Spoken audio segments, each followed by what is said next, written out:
What up, Horde Walkers, and welcome to another mod review video. We are back. I know it has been a long time, but thank you all for your patience in this time that I had off. Today we're going to be covering a mod from a member of my own community, WTK34's Grenade-Tipped Arrows. I am in love with this mod, and I cannot wait to review this for you.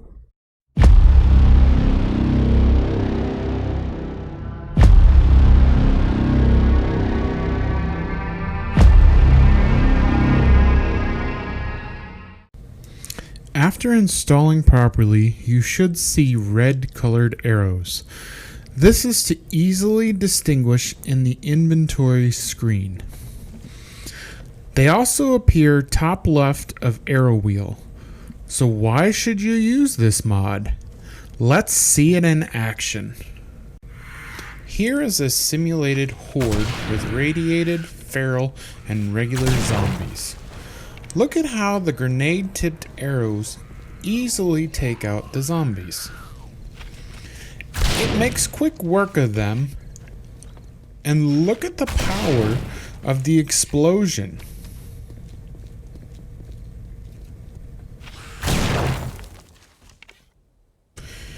You could also use this indoors to help clear buildings. Wow! Here's a side-by-side comparison of the grenade-tipped mod on the right and the explosives on the left. That can make for some fun moments. Now I took a look at the block damage. Both the grenade-tipped arrow and the explosive arrows do the same amount of damage to the box in concrete.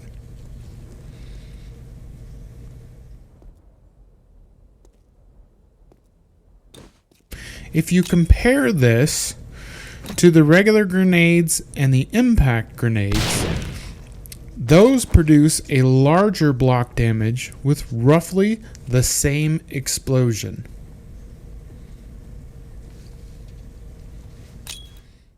This will help you on Horde Night by saving your base from extreme damage like the regular grenade or the impact grenade.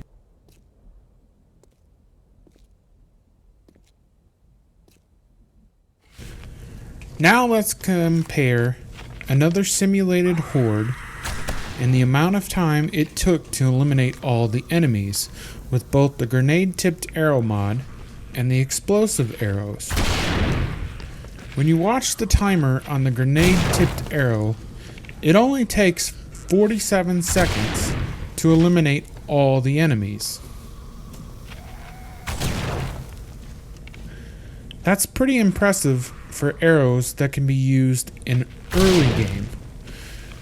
You can find these again in weapons bags, weapons caches, or you can craft them in the workbench after you open the steel-tipped arrows.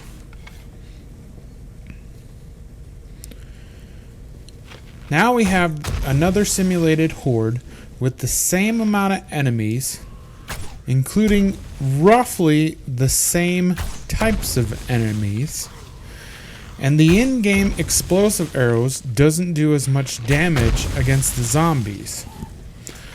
So in turn, these arrows are going to take you longer.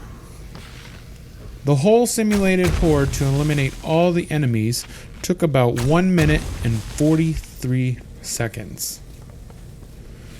Now, if you compare the price of creating these arrows, which you also have to open up after getting the steel arrow perk skill, the grenade-tipped arrows perform superiorly better in eliminating the zombies, especially on something like a Horde Night.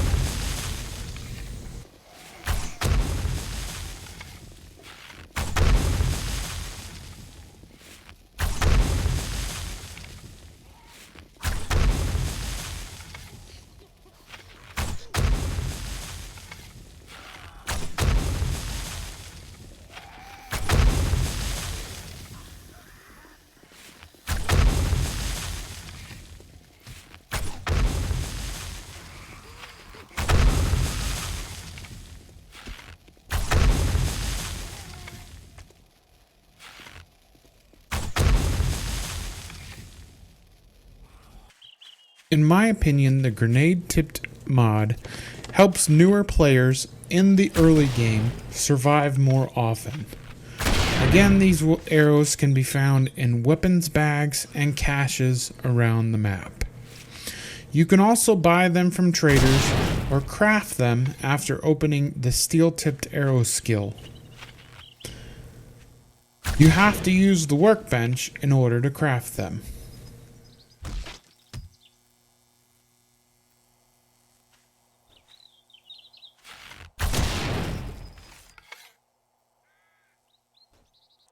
The only downside to these arrows is if you are too close to the explosion radius, more than likely you're gonna die.